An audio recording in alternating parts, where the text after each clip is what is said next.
ladies and gentlemen, welcome back to RTE's 2XM King Kong Radio.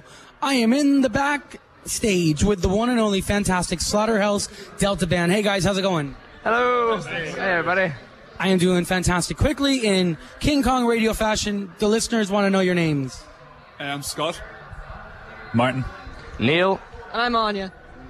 The Slaughterhouse Delta Band was it originally you, Neil? Would it be? Am I getting that right?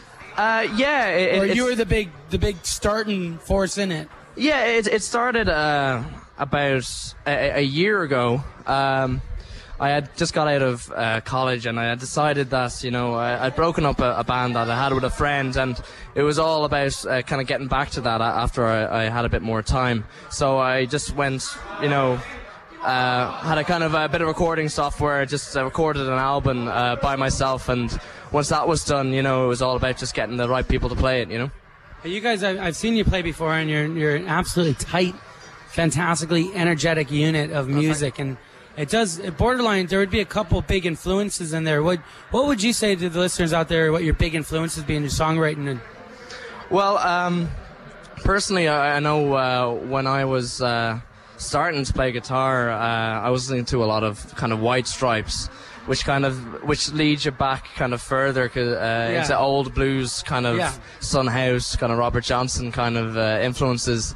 And then, of course, a lot of the music at the time, sort of Strokes and stuff like that, you know, it influenced me personally, kind of songwriting-wise. You know, and of course, sort of the Bob Dylans and so on a bit later. But no, certainly the kind of the White Stripes and being very minimalist with everything. Yeah, it's great hearing, like, out there in listenership world. Hello. You can't wait to hear you guys. There's absolutely amazing stuff going on here. What would you say, you know, the current lineup or the lineup that you have now with this energetic bunch of people, how do you feel that adds to your actual songwriting structures? Are you changing your songs to fit in, or are they changing your songs being there? Well, that's a good question. We were, it started off very much with myself and Martin, and it was really a question of just taking it from where it was me to, like, I always thought we were more performing covers of the songs I had actually recorded. You know, it wasn't about doing them exactly as they were done, you know, because, you know, I'm better at certain things, but, you know, we all bring something different to it, you know. So I'm kind of everybody dominant. Certainly has a unique take on Neil's songs, whether it's Scott's influence on drums, which would be so much more energetic than the original recordings, and like bass playing wise, I'd feel that I'd bring a little bit more funk and blues. And Martin? Yeah, well, I think we have a good mix of sort of influences and things. You definitely hear I think because from member to member, you know, I mean, Neil's into his, as he said, White Stripes, and I'd be into more of the sort of the harder edge stuff, like heavy metal and blues as well. Like, you're like a Slayer man. Oh yeah. Yeah, definitely hear that coming out of you. Yeah. The chugga and the chugga. And I guess Anya, sort of Indian funk and all sorts. And, what would be Scott's very technical, proficient drummer, you know. He's incredible. Yeah, no, I'm more into the kind of jazz roots. Like my dad would play jazz, so I always. What instrument does your dad play? Piano. So, like, I mean, I play piano as well, but more or less drums as well. So, if I'm playing a lot of jazz stuff, a lot of fusion stuff, so a lot of different time signatures, and listen to a lot of Police as well. And you definitely need it for these songs. Yeah. You need to be really heavy on your mark. You need to be tight. You need to know what you're doing. Like, and we were practicing. You know, just stuff I do, and it wouldn't be natural to most drummers to do, but you know, to some drummers it'd be a bit different. Like, you know, that's. You know, we bring something different to the band, I think, you know, all together, like, as a group. Fantastic.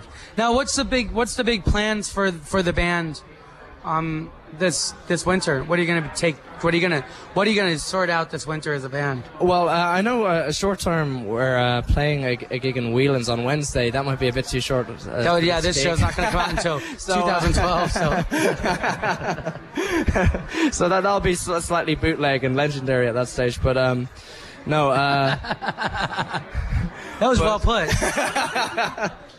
You know, when we played to 5 people, but no. For to the end of the year, it's really a case of we're kind of exploring new songs now as well. Yeah. Like I know when I started, like the recordings I did was just me as a songwriter, and what I can say about all these guys are they're great musicians. Like much more than I could ever do. In that kind of area. Yeah. But from here, it is about kind of writing stuff as a 4-piece and just keep on performing. We're kind of a young band just getting started, so it's all about just honing and getting, finding our voice, Yeah, so. Rocking out. Listen, we're over the moon delighted. We're going to explode with an encourageable enthusiasm for you guys playing tonight. We cannot possibly wait. Listen, guys, have a fantastic show, okay? Thanks, guys.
Sleeping through the day, going out at night.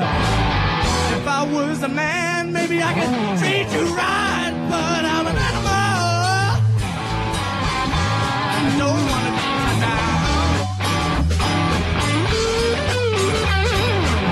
People call me the animal when they see me walking through the middle of town. When they see me walking through the middle of town,